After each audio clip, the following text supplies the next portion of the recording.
quiet, numbskulls. I'm broadcasting. Hello, you're listening to the podcast. So there I was. This is episode 111. That escalated quickly. Yeah, yes, it did. Oh, man. We had Kemo back, and all I can say is pray for me. Boy, that escalated quickly. Yes, it did.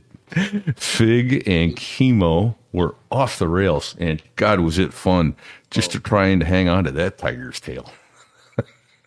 Well, yeah, it was it a Friday night or Saturday night we recorded? I don't know. It seemed like it was happy hour somewhere, and then Chemo's energy kicked in, and then one thing led to another, and holy shit, we were off.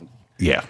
Off like a rocket, man. Boom. There it goes. There they go. So it was fun. It took about 10, 15 minutes to get you guys to land the airplane all liquored up, but it's what it is.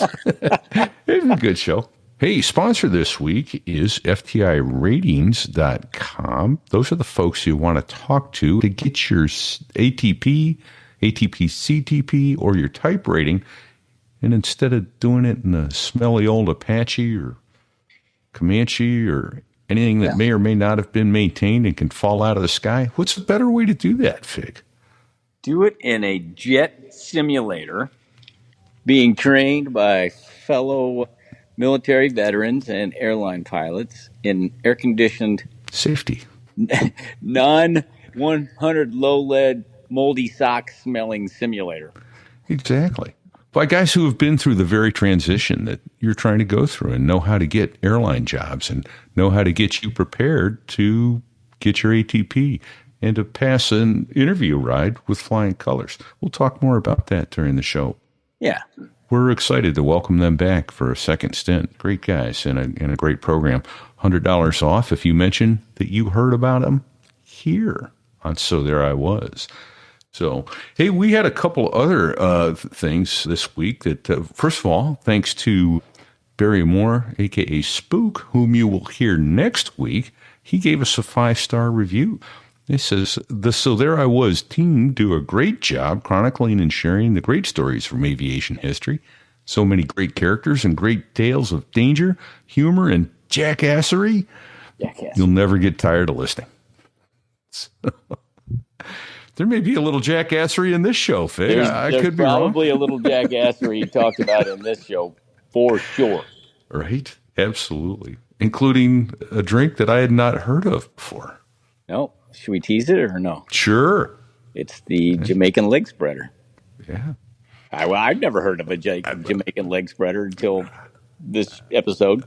I hadn't either. And then it turns out you got to talking about another Jamaican leg spreader before it was all said.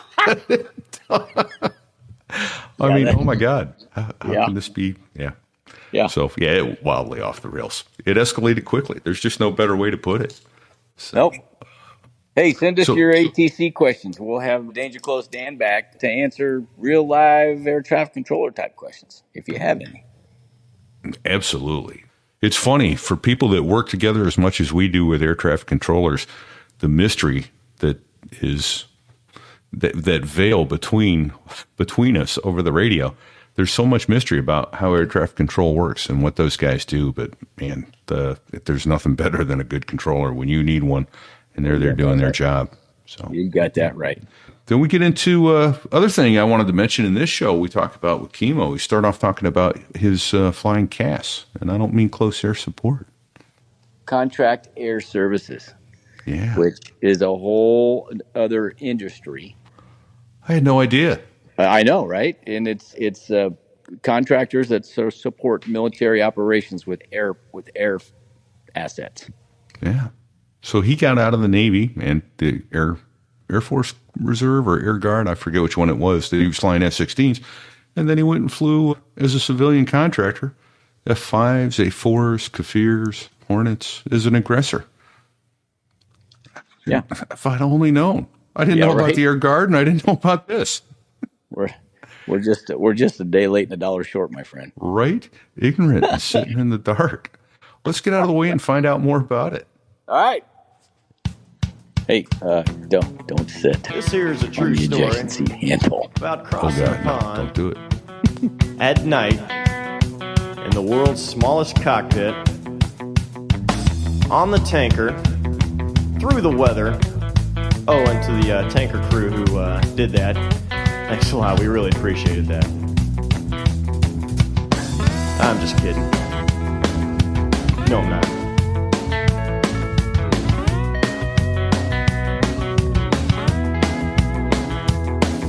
Well, there I was, crossing the pond, and you could see that I wasn't exactly fond. So there I was, panel checking with my daughter, taking pictures at 29 Palms, and I had no idea until after it was over.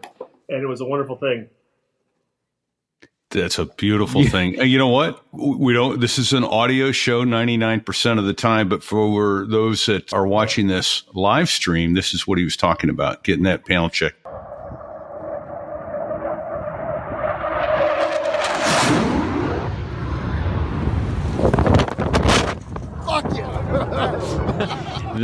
Nothing like a bunch of Marines saying, fuck yes! They're getting tossed by the dirt of an A4 at 10 feet. That's it, baby. That's it. I know the Harrier probably did a much better show, but that A4 does a nice job. Oh, dude. That thing would rock and roll. Yes, Say it. Say it. Yeah. So that's how all great aviation stories start. Welcome to So There I Was. Yeah. Hey, and who's that? That's Fig, right? You homing? I'm in Kearney, Missouri / Kansas City, and where's my co-host? I'm in South Haven, Mississippi tonight, suburb of Memphis. That is not as exotic as normal. Did you say Mississippi? Mississippi, Mississippi. All right.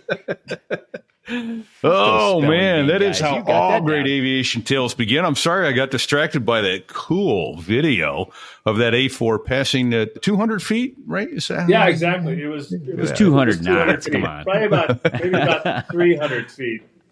Yeah. Yeah. 250 knots, though. 250 knots. Max. It doesn't take much for that mighty A4 to kick up some dust, so three. Yeah. FNA.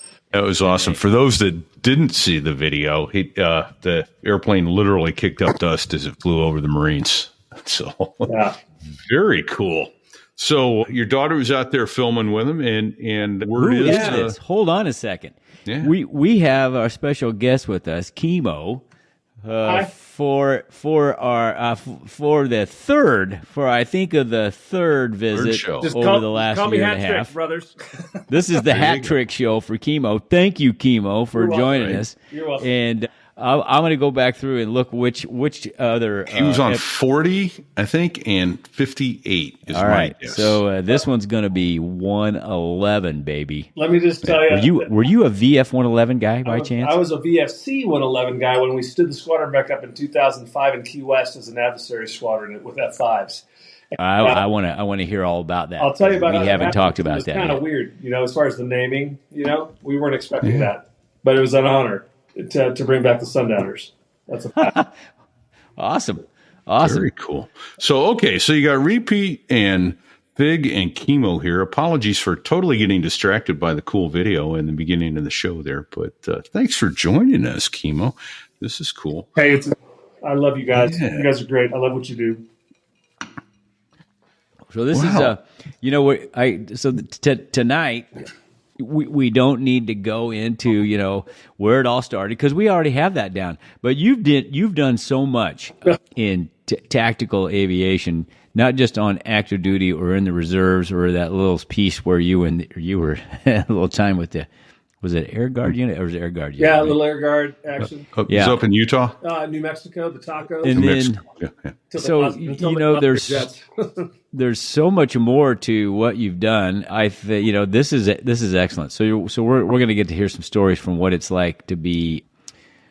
I don't want to be a spoiler. So let's just kind of go into it. Okay. So the VC. So you left active duty.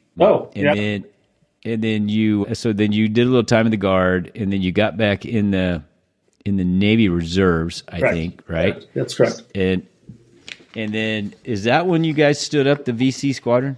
Well, I down in went Key West? so Fallon, Nevada was kind of the home for the VFC. We took it over from VFA 127, which was the strike component of the Navy, where they had an auxiliary field in Fallon, Nevada. And as they turned it into Naval Air Station Fallon, Nevada, and moved Top Gun there from Miramar, and then moved Marines from El Toro down south, and then moved the fighters to Oceana and wherever else, they made the Mecca of tactical aviation for the Navy in the most wonderful place known to man, as my wife would call it, the colon of the world, known as Fallon, Nevada. Or what you say? If God needed to give someone an enema, he would stick it in Fallon. That's kind of where her. Oh, that's like the perfect description. And it was, for us as flyers, it was great because the bombing ranges are right there, all the working areas are right there, supersonic, all that stuff, and the families got to enjoy, as my wife would say, on a nice, cool, warm spring day, you could hear your children getting dumb. And it was, oh boy, yeah. But we grew to love it. But you have to imagine being a guy in Miramar, San Diego, and getting orders to go to Top Gun and the Adversaries. And my wife, I was on cruise when I got them, and she said, "Hey, so what's going on?" "Well, we're going to Fallon for this Top Gun Adversary thing." "Oh, where's Fallon?" I'm like, "Well, it's kind of close to Tahoe." "Oh," she said, "that sounds nice." Yeah. And we got there, and I don't know why she stayed with me. It was terrible. All the base housing was full. We got a triple wide, like on the most outskirtish part, next to like a great, really nice brothel. Right next door. I mean, I don't know what the problem was. It seemed like a really good combination of things. Right. But let's focus on the positive. Great weather. Yeah. Right. Yep. Yeah. It was the good. best flying on the planet. Best flying ever. There's terrain, the wide open spaces, lots of restricted areas, like you were saying. So then there's the other part, which is yeah. And that was the stuff that I luckily had to deal with when I came home. But when I wasn't home, it was the most amazing experience I think I had. I mean, Miramar was a wonderful place because you could have the Pacific Ocean for all the working areas, but be minutes away from the Chocolate Mountains and all of the restricted areas there, El Centro, and so that was a great combination. Moving it to Fallon, it just made your bingo even lower, and it was wonderful because you could do all of these things, from opposing blue forces, doing air to ground, air to air, all within 50 miles of the base. It was kind of like Yuma. Just I don't even know if it's prettier or not. You know what I mean? Not quite as hot. Not quite as hot. There you go. Higher altitude. So wait, up for just a second. Give us a couple definitions. VFC. We've talked about VFA before. So fighter attack. So the Navy has the weird things: V for Navy, F for fighter, C or A for attack, C for composite. So VFC was a Navy fighter composite squadron that was initially consisting of multiple different types of aircraft. So you have ones. You had Hornets, F-5s. At the time, Kafirs and the A4 and the F-16 N model. And then that morphed into, as money and budgets prevailed, we ended up going to specifically an F-5 squadron for the longest time until recently, we're back. VFC-13 is now back to having F-16s, but it used to be composite, hence the C. The C was to say a bunch of different airplanes. They went to how many could you fly at any given time? Were you limited in the number of airplanes? There were some folks that were dual qual. I initially started in the Hornet, got like 6 hours, and then they said you're going to the F5, and then everything went away. So we were all F5 guys for the most part. But in the day when people were the butt kisses and the Guidos and all of the adversaries of like VF-126 and Miramar, those guys flew, I think, 2. They had like an A4 qual and an F-16 qual, for example. And so that squadron was like the place that all the young fighter dudes wanted to go to because they're the ones that came over. They opposed you. We fought. They kicked your ass. They taught you how to fight and fly. And so it was one of these things where, wow, I really want to do these things. And as it moved to Fallon, it became just one aircraft specific. But the F-5 was just a wonderful airplane in the sense of ease, tactically sound, and it goes back to Baron von Richthofen in his memoirs. If you remember what he said, and we use it in some of our doctrine or some of our discussions and lectures, but he said something to the effect of, the size and quality of the box matters little. What matters is the man who sits in it.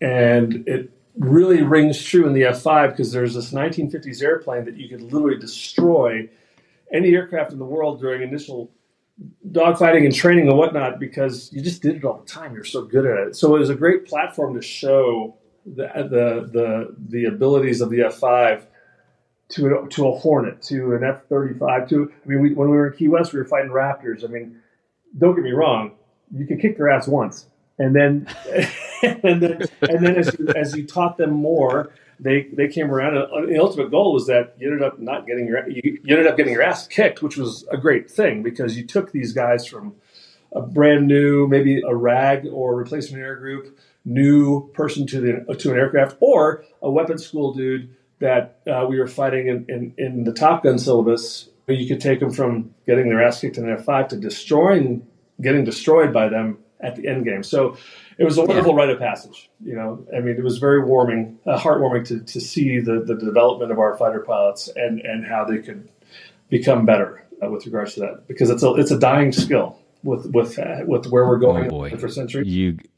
That right. Hey, before we get too far downrange, I know what you meant, and I'm sure Repeat does too. When you were talking about one of the advantages of Fallon was the lower bingo. Can you just? Oh, sorry. What the hell does that mean? Sure. Bingo fuel is basically a fuel state that you get to that determines whether you can. Well, you hit it. You have a number that says when I hit this number of fuel state in pounds. Typically, for us, it was. Kind of really low. I think it was like 1.5 pounds of gas. You hit a point where once you'd fight and you'd get this, you get to your fuel state, and that was like, okay, you have to leave now so you can get back to the base with the minimum required fuel on deck, which was 1,000 pounds for us. Is it important to bring your airplane back in one piece? It is.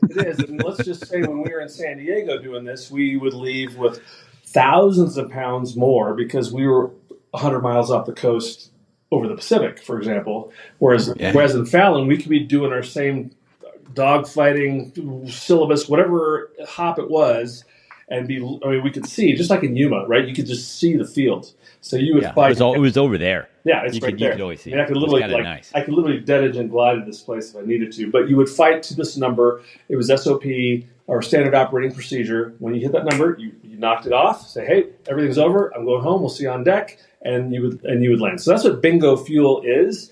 Thank you, Sticks. Sticks just put the definition on our screen right there on the screen. Wow, that's like. Is he an Air Force guy? Because that's like a. Yeah, he's our Coast Guard helicopter. He's our coastie. Oh, he's the coastie. He's got a giant brain underneath that big helmet. All I know is the fuel would go and it would be like ding. I'm like, oh, I have to go, and it would land. Yeah. Like, whew, safe. Don't get me wrong. Point the nose home and go. There have been many times, I'm sure, not just me, Fig, that you have pushed bingo and like, I got one more. I have to do one more thing, and you're like, okay, I gotta get home, and you're going home, and then everything goes to shit. Like more people are coming in. Approach is like, hey, vectoring you off. I'm like, nope, can't do it. We have to go straight now, And there's been stories of people that I know that have landed. Oh yeah. Yeah, not you, but somebody 500 pounds of gas. Yeah. Oh, I did it. I did it on Trip Swing. I think I told it on this show at one point in time. We were out in the chocolates bombing, and I hit bingo, and I called it, and he kept going. I'm like, well, he knows what he's doing. He knows better. He's a squadron. We did like one more pass, and then pointed our way home, which cost me about 300 pounds. So I touched down with probably 400 or 500 pounds of gas left. He's like, "What the hell are you doing? Why are you that low?" So a couple hundred pounds an hour. Hey, yeah. Why didn't you tell me you were so low? I did. I did. And fortunately, the tape backed me up. Let's go to the videotape. So, hey, good evening, Chucker.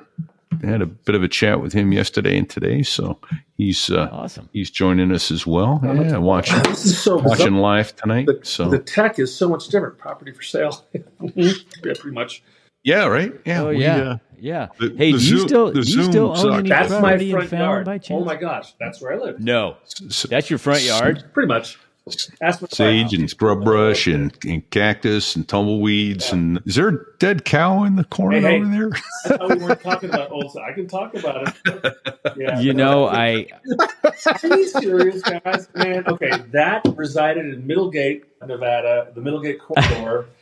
I can talk about it if you want, because the statute of limitations is so far gone that I don't give a shit. you know, you've already covered livestock, and you know what? Maybe that's something we can review at the end. We haven't talked about killing livestock in a while. However, after seeing that picture of your front yard, basically, I have I had a great deal of respect for Tatiana anyway, but now she's on a completely other level that she put up with that shit. I don't know how it happened. I think it had to do with the fact that we finally got into base housing, which was like literally right off the base at Fallon. So she knew that I could be at the club and like literally stumble, fucking knuckle drag my ass back to the house and not die. So I think, and she was there a lot. She learned about a drink that I still cannot recreate. It's called the Jamaican leg spreader. So we're going to leave it at that. All I know is kind of yummy. The more you drank, the more you wanted it. And that was my favorite drink, the Jamaican leg spreader. Yeah. I still don't know the rest. Any idea what's in it? There's some greenish shit and some I think some Jaeger and some other stuff. Oh, it's a bad combination that I know made her very happy, which made me very happy. Well, that's all that matters. More right there. More. Wink, wink, nudge, nudge. Oh, say no more. Say no more. Know what I mean? Know what I mean? Yeah, exactly. So hey, I just thought of a question. When you were in VFC 111, so that was a Navy Reserve squadron, or was there active duty guys? There were active duty guys. In fact, what we had, I'm just bringing them up now because I love them to death. When we stood up VFC 111, it was in Key West. So we thought everybody's going to come to Key West. And it turned out that, man, it was really hard to get people to go to Key West just from a reserve standpoint. Airline guys commuting, it was kind of tough. I mean, if you weren't an American dude in Miami, it was kind of a multi-leg kind of a deal to get there. So and we had Marines that were transitioning to the Navy to become Navy reservists from the Marine Corps to join our forces in Key West. One of which was a guy named Yort, and I love him to death. And he showed up.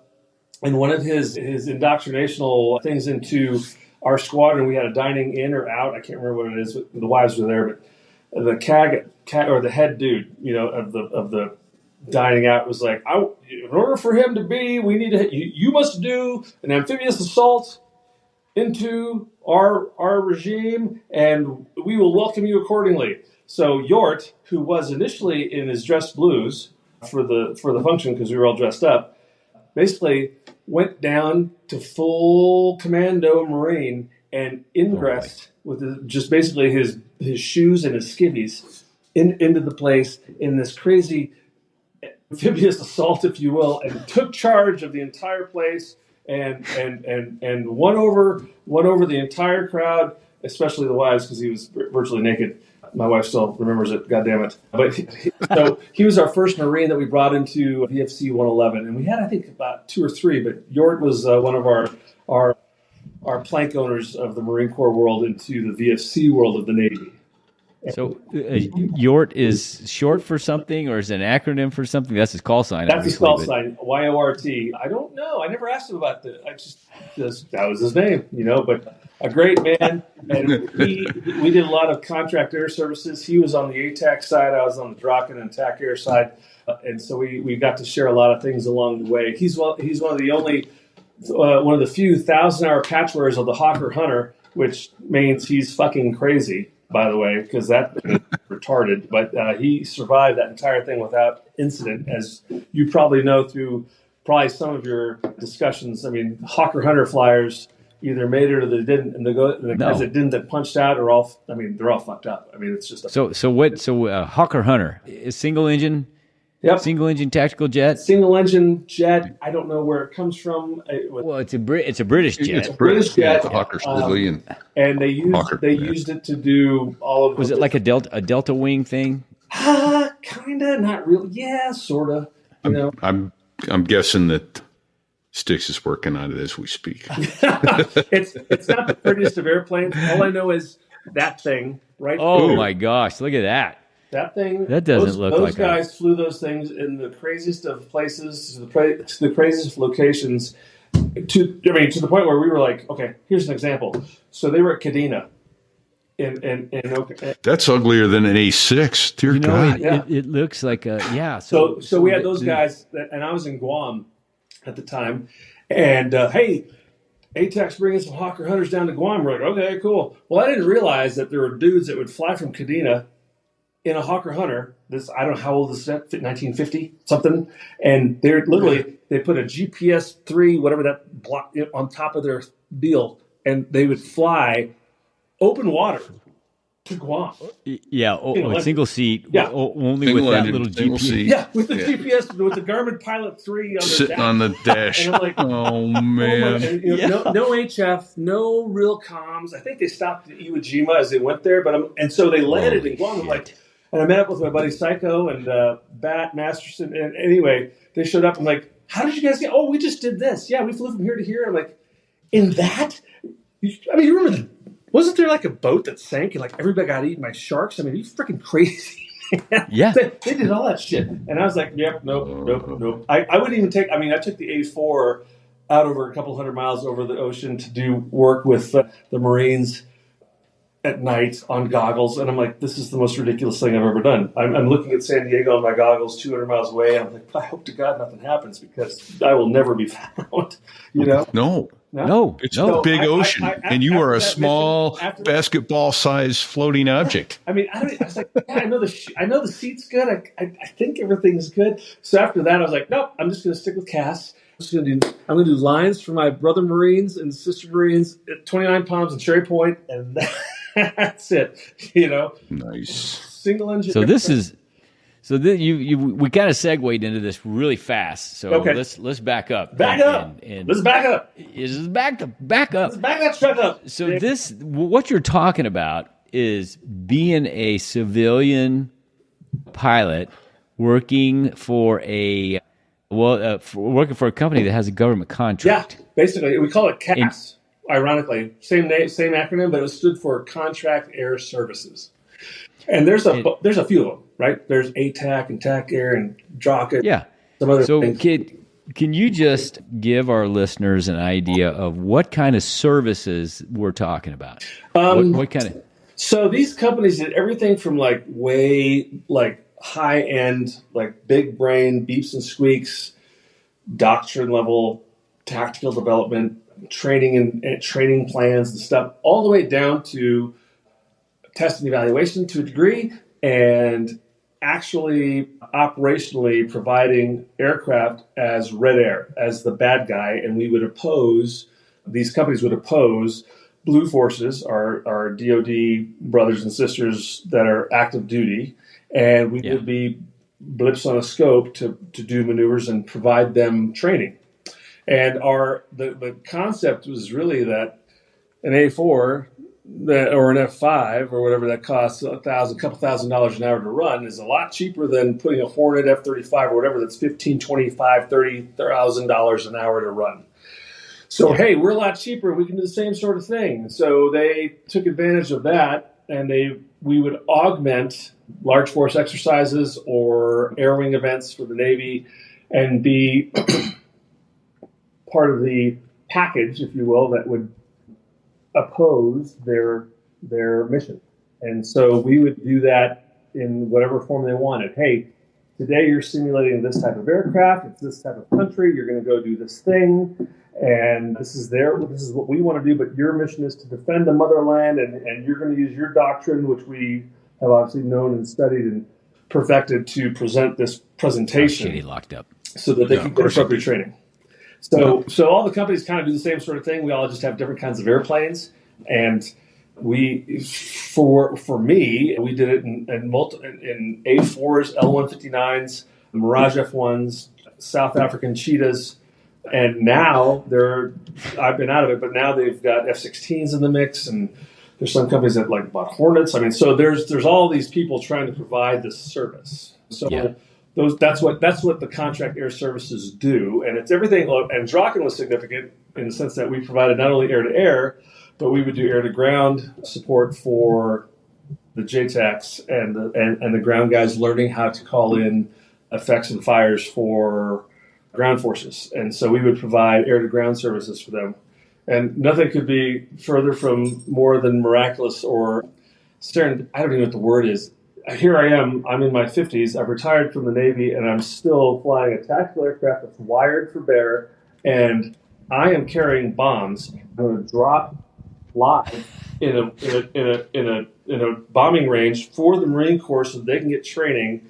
And we're like these civilian dudes, it's just kind of crazy. And when you put it like that, it's absolutely insane. Yeah. I mean, it was also very, wonderful. very cool. And the guys that I worked with, For you. I was blessed to work with a small cadre of Marines, Goldwingers that did casts, and I did casts with the Guard, and as well as in the Tomcat. But there's that. Yep, I've flown that girl, and we did it as, I guess, civilians. It was just And and as you're sitting there in the stack, writing down your 9 line and getting all your information to go in, time on target, and what you're ready to go, you couldn't help but chuckle at the fact that I can't believe I'm doing this still. I'm not even in the Navy anymore, man. And here I am, rolling in. Here we go. I'm in hot. You're cleared hot. That's beautiful. Boop. It's just.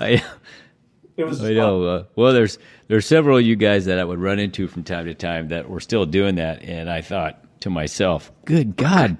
I mean, if I did that, I feel like my whole body was broken when I'd climb out of the jet. The thought of me pulling 7 or 8 Gs right now makes my whole body hurt and my bones hurt. It was a treat. It was a hoot. I can't tell you how heartwarming it is to still be able to provide service to our Marines, at least for me. We had Marines and SEALs and Fallon, and we provided the service, and to do it well and do what they wanted. And at the end of the day, when you debriefed, you kind of went back and like, dude, thank you so much. It was great. They saw what we needed to see. Hey, tomorrow let's do this. I mean, it was just so heartwarming to do because you know that you're bringing people up to speed. They're going to need this shit later. All right. So still there's a bunch of Goldfarts still doing this well, So listen, you make it sound very romantic, but let's break this down a little bit. What's a day in the life of a contract pilot that works for a company that does the CAS, the contract air services? What's a day in the life of that look like? Because you probably don't live where those airplanes are parked, right? No, absolutely. So you got to get. Walk us through what would that look like? Okay, I worked with guys, and I know you only want to call signs: Magua, Muddy, Joey, Marines. Magua. We talked about Magua last week. Yeah. Okay, so we know. Well, actually, 2 weeks ago now. A great American and a Marine that did a lot of great work. That could literally gonkulate whatever delivery in his head. So if we're doing 30-degree head up, so we'll start at 2.3. Listen, so we'll start at 4.2 seconds later. That sound good to you? I'm like, yeah, Magua, that sounds great. I'll just roll in after you. But so we had these great, amazing dudes that I got to fly with. Day in the life. For a contract air service, let's call it Yuma. We're going to 29 Palms as a mission set for the week. We're going to work with 4th Mardiv or 11th Marines, or in Fallon, we're going to work with the SEALs in their training process, and we show up. Okay, great. So we get the training, and we get the brief, and here we go. And we're going to so we're either at we're civilians, so we're going to be at Millionaire Aviation at Yuma, sweet, or we're going to be at some weird-ass hangar out in Fallon. But either way, we've got the clearances to do so, and we brief, and we've got a crew that's dropped that, for the most part, they've gotten the GBUs now, but at the time it was just Blue Death, the BDU 45s.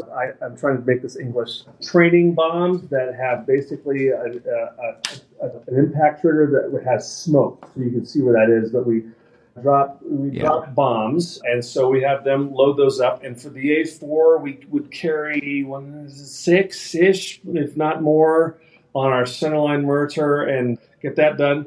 But our fuel allowed us to do a lot of different deliveries. So there's Type 1 through Type 3, as I know you know. So we would have conventional deliveries as well as simulated laser-guided deliveries, things of that nature. But we could stay out there for a couple hours, so it was actually pretty cool. So we would go and fly to 29 Palms, check in and become a part of the stack, and we could have everything from skids coming in and working off-axis stuff. Either way, we go, we check in, we get our assignment, and they would tell us, hey, this is what you're going to do. I want a type 1 delivery and this, that, and the other. And they would talk us onto a target. We'd see it. We would confirm that we have it. And then they'd say our time on target is this. And we'd say, okay. And so we would do, basically, our job was to do what they asked for. They wanted effects and fires, English. They wanted us to drop a bomb at a certain time on a certain thing, and we had the experience because of our previous life to go, I know exactly what that is. And they would basically they would give you an area, a talk on, if you will, and they'd say, hey, do you see like the weird crossing streets of whatever? You can't miss it. There's only 2 roads. Yeah, I see that. Okay, go. Here's your unit of measure to this. Go here and there. Basically, they would talk you onto the target, and you'd confirm that you have it, and they would tell you, hey, at this time, drop a bomb on it. So that's what we do, and we do that multiple times. We always go out there in a 2-ship or a section in some way and provide this service and do that until we ran out of bombs. And then when we ran out of gas, we would go. And at the end of the day, typically, the Marines are great because they were like, hey, before you leave, we just want to make sure you're safe. Can we give you a panel check, before you go? We're like, sure. And so we would do what you saw in the video and make sure that our aircraft is okay. Technically, it was a safety issue that we had to do, and we just did it fast and low.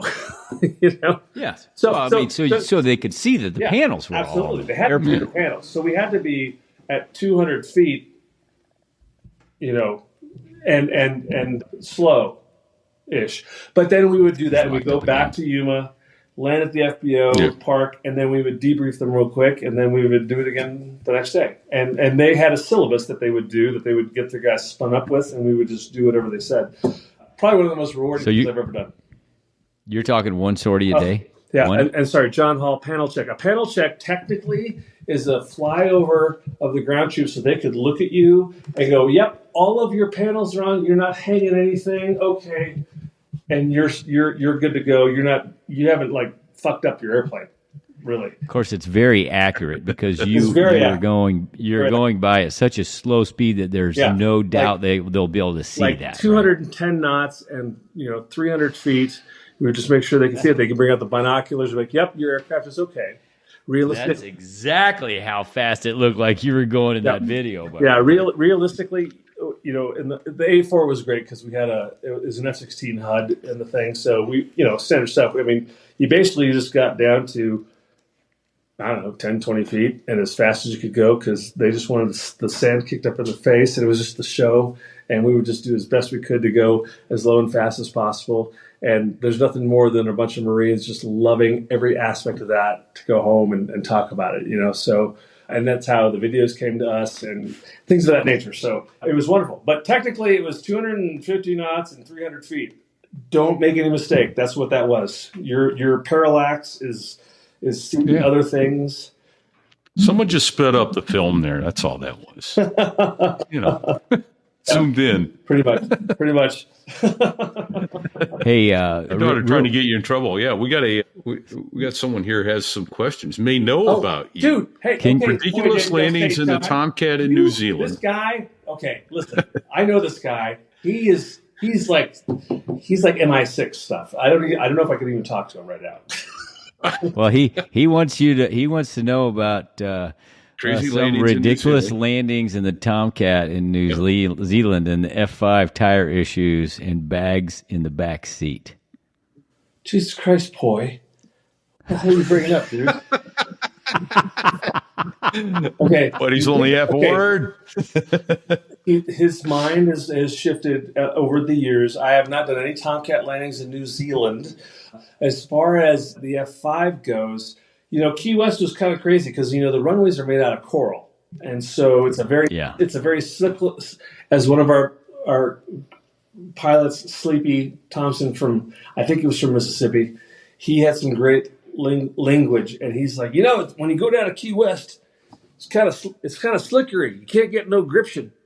We don't have we don't have we don't have any stop stuff. So we got to be really careful when we get down on those go stoppers. You know what I'm saying? And as we're sitting there, we're going, so don't go fat, easy on the brakes. Is that what you're saying? Yeah. And we would land in Key West, and it got to the point where we're watching guys going all over the place. So we didn't have any F5, and we do now. I mean, the new F5s have anti-skid and all that kind of stuff. But at the time when we were getting there, I've seen Norm Wiseman do like a full 360 on the runway. We're like, Jesus Christ.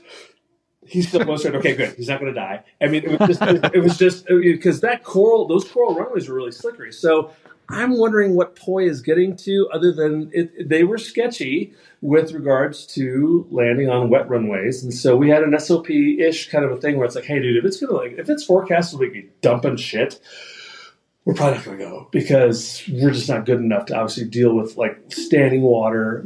And Key West wasn't like Randolph where it was like grooved runways. It was just freaking coral. You know what I mean? So yes, it was slickery. It was slickery. You guys would be like, yeah, fuck it.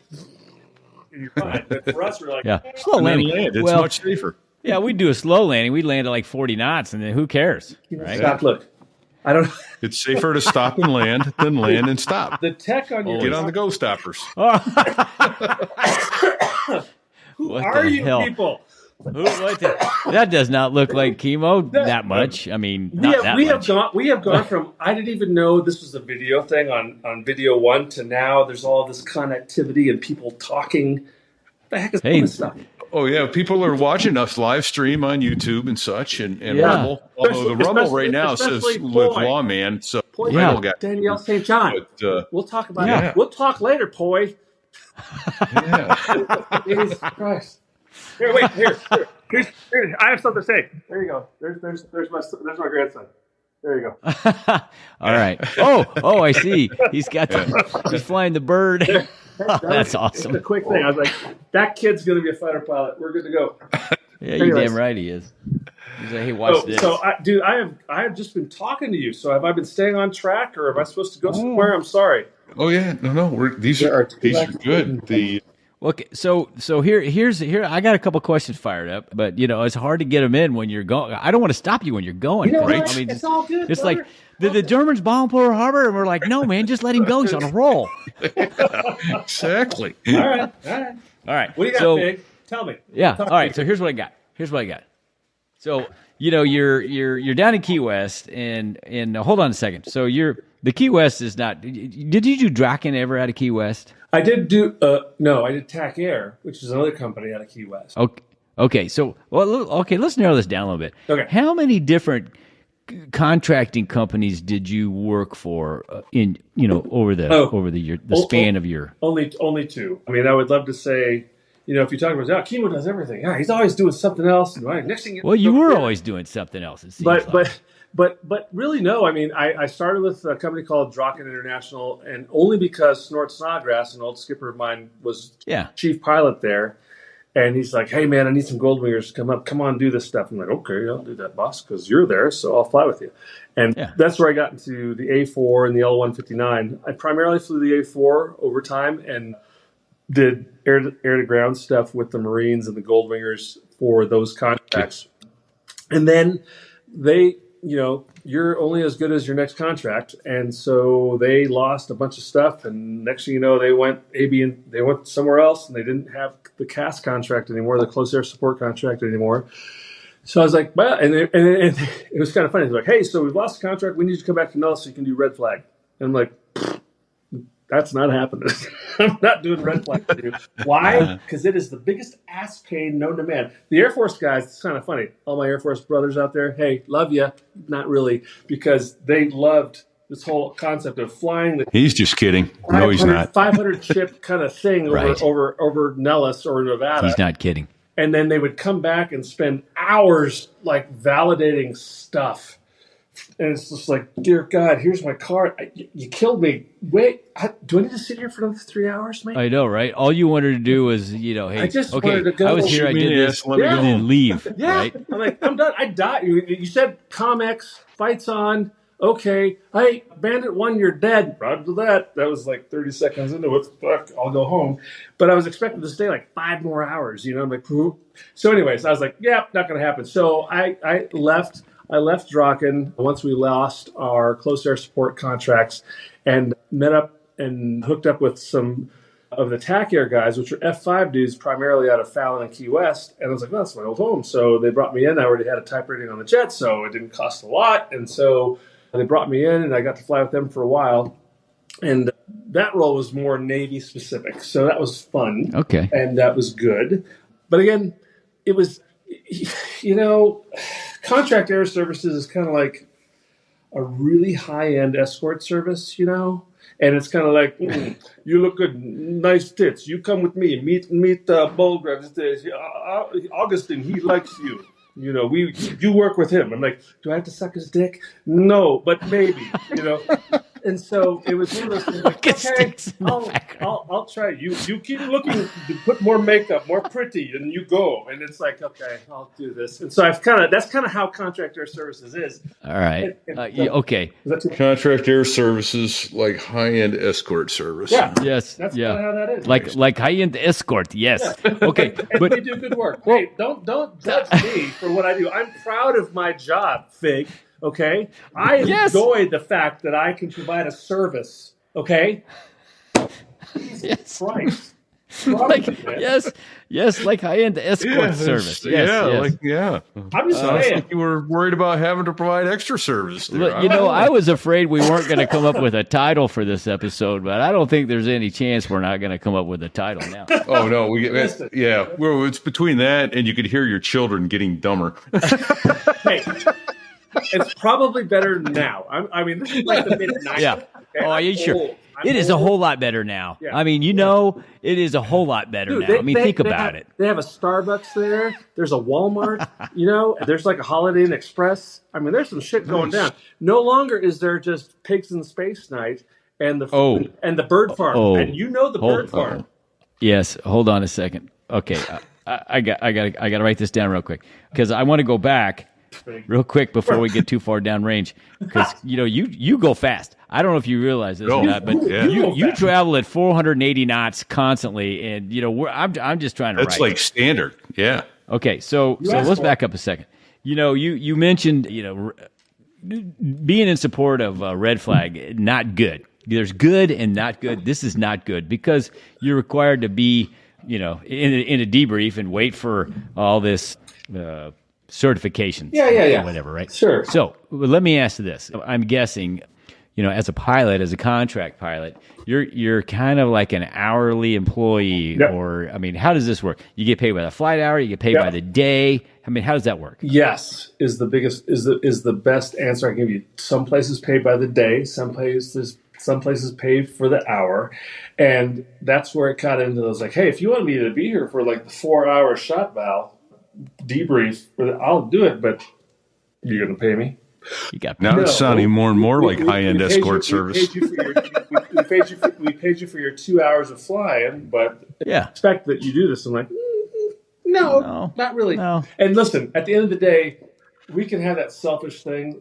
We obviously, all of us, regardless of our issues with pay and whatnot, want to make sure that the boys and girls that are on the other side of this whole thing get the best training possible.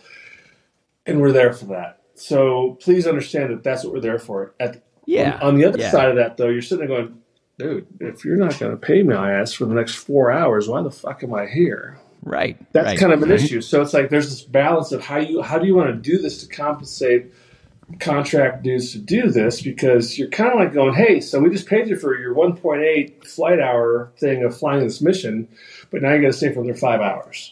And it's like, that's kind of tough to swallow. But at the same time, our at the end of the day, we still have our soul of service and making sure that our brethren have what they need to continue and succeed and excel and seek excellence. So, we do it. We did it anyway, but we were still like, I guess we're not getting paid. But so it's a different thing. So no ticky, no entry. Yeah, hey, I gotta go. You kind of get into the airline pilot world, like, well, dude, I'm only going to pay for this. You're going to pay me to do this. Well, I'm not going to pay for that. I'm not fucking doing it. Right? So there's that attitude. Right. Yeah. Or Or you have the whole, in my soul, I need to be here so that these people get what they need so they can excel and be better as they go downrange. Right. And so we stay. And at the end of the day, that's not going to be a factor in front of them. They will never know. And when we get back to the ready room or whatever it is at our place, that's when we'll bitch about it. So there's nothing that would ever show from a contract dude to go into a place like that and do a debrief and have them be like, I shouldn't fucking be here. This is bullshit. Yeah, fuck you guys. You're not paying me. I'm out. Would never happen. We go, we do the thing, we sit there. It's like, you know what? At the end of the day, this is what's important. But at the end of the day, we're still going to address this.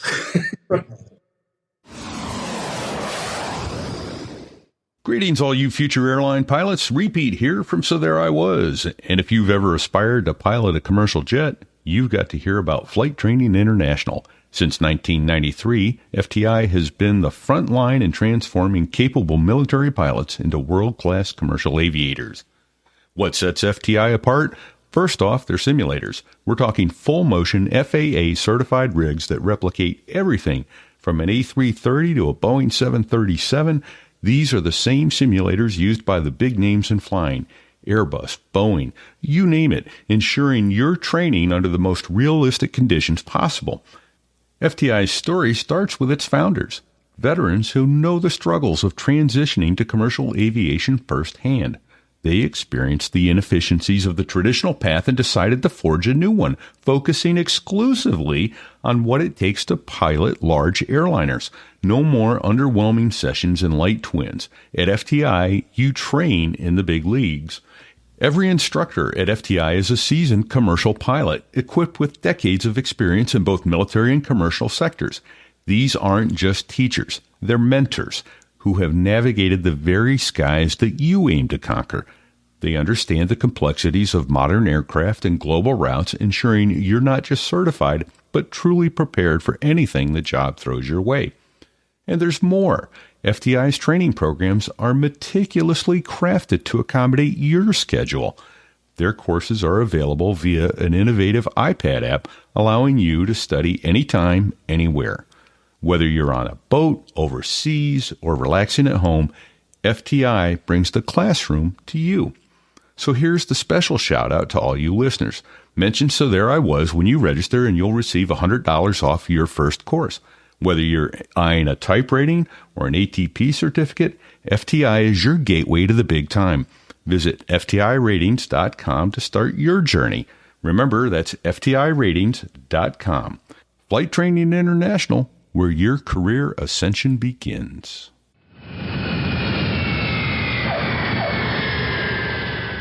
All right, now here's another question I have. Contract these contract services, and I'm only going to assume, I'm going to make an assumption. I want you to straighten me out.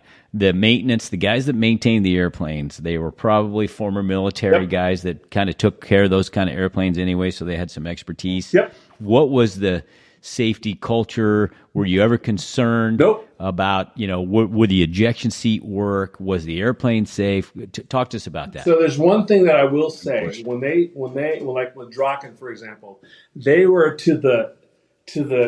they were at 11 when it came to the expectation of the United States Air Force. I mean, you can expect the Air Force and their programs and their rack and stack of all the documentation and the maintenance, this, that, and the other. Dude, it was legit.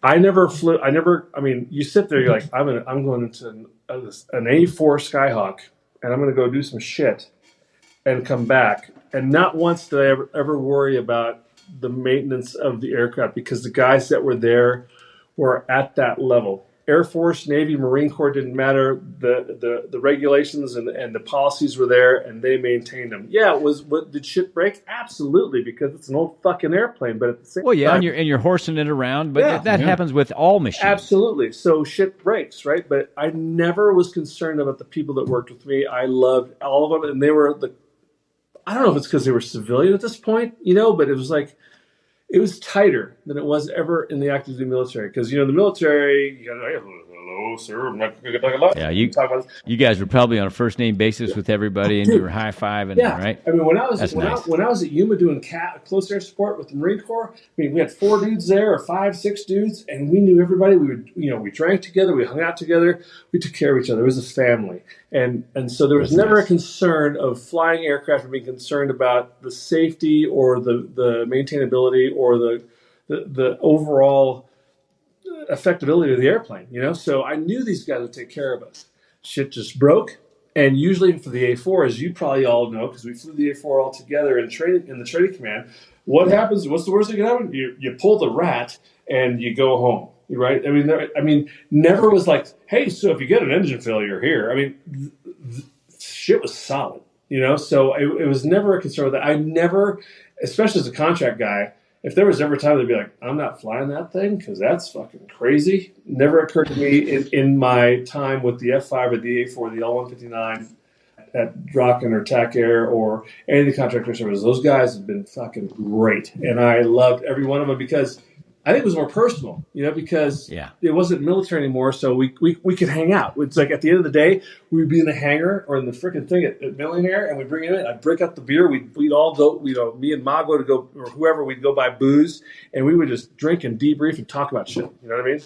So it was really tight, and I really enjoyed that aspect of my time there. The biggest thing the reason why I left was only because of time. I mean, because in my life before, you could always do those things as a reservist or whatever and have military leave and have things compensated in your time. But when you did contract air services and you're retired, you did it all in your time off. So it got to a point where like, wow, I'm flying like 10, 12 days. I'm flying 10, 12 days a month these days. Yeah, so your days off were actually more work days. Yeah. And so then you ended up with no days off. Yeah, so I'm never home.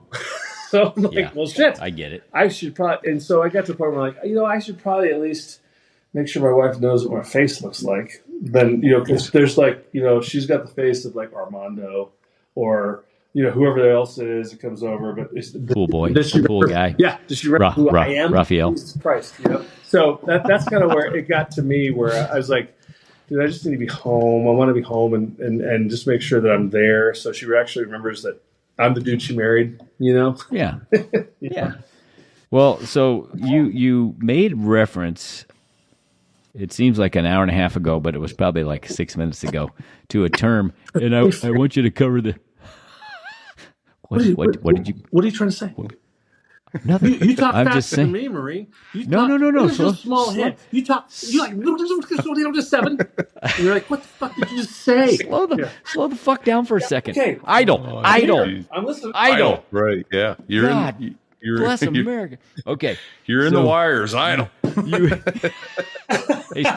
Speaking in the wires, in the background, over your right shoulder. Well, over your right shoulder, yeah. Your other right There's shoulder. A tail hook leaning up against the wall. Is that an A4 tail hook? Yeah, that's my tail hook from Kingsville, Texas. Nice. Right there. Well, check this out. Hold on. Can you see? Hold on. Check this out. Do you see? Bunch of government property thieves here. I see hanging like right there. Weird roof. Is there? I saw this in a horror movie. What? Oh, I see it now. Okay, good. Yeah, that's my tail hook. Right on. Yeah. There's a good story behind it. I was at Kingsville, anyway. And when we landed back, we went to Key West or did whatever, and we came back and like there was a truck full of hooks, that they had to toss, and they were going to make them like, posts for admirals' fences at base housing or whatever, and like, hey, sir, you want your tail hook? Because we just brought them back, and ironically, this one's yours. And I was like, yeah. So me and like 4 of the dudes, we just grabbed them and put it in the back of the truck, and I've had it ever since. And it's just one of those things. Nice. Yeah, I mean, nice. That's one I have not gotten my hands on yet, but I didn't think to do it while I was active duty because that's the thing. You're active duty around that stuff all the time. It's junk. You don't realize you're going to want it for your fighter bar. He's on the move. So there's my F-14 tail hook bit. The hook itself, the hook, not the actual hook, because the A4 was like the whole thing, but the Tomcat it's all one piece had that thing. So when it went to X amount of whatever. Trap. Once it had so many cycles, or it was ground down so much that they take it out. When I called on the Tomcat, they're like, where would you like your tail hook tip? I was like, what? And they kind of like, we have yours if you want it. I'm like, give it to me. So Yeah. so I've been fortunate to have that. So All right, so we got a little off. So here's a term that you threw out, and I would like for you to. Why are you laughing? I'd like for you to describe this. I'll describe it for you, baby. At least because I know what you're talking about, but some of our listeners are like not following. So Not military aviators. Yeah. Well, so you said something about pigs in space. See, that's not aviation. Okay, it's From the aviation. Muppet Show. I know. Hold on. So so can you please? What was that in reference to? Yes, I am just so don't glad know. my wife is nowhere near any type of electronic device right now. So, pigs in space, along with the bird farm, is a Fallon thing. And before Fallon became the mecca of tactical aviation, known as Top Gun and blah blah blah, it was a place that we went and landed and dropped bombs and did shit. It was cool stuff. And there were like whorehouses that had like $1 pitchers, and we would have all officer meetings there because it was cheap and it was great. So there was this place, and I don't remember what the hell. I don't know the name of the actual institution, but it was a casino. And every Tuesday night, I think it was Tuesday. It was either Tuesday or Thursday, but I'm going to go with Tuesday. Every Tuesday, for however it generated and developed over time through our legacy of naval aviation and Gold Wing, esprit de corps and yada, yada, yada, it became known as Pigs in Space. And the whole concept of Pigs in Space is you would go to this casino. Yeah. And it wasn't good. It sucked. No, but it was the horrible. whole aspect was like, you know what?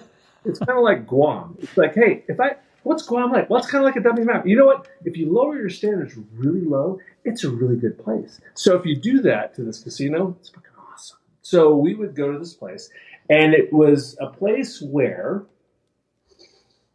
young ladies would just arrive and present themselves to the cadre of professionals that were there to basically administer chips and things of that nature for the craps table or the blackjack table or whatever.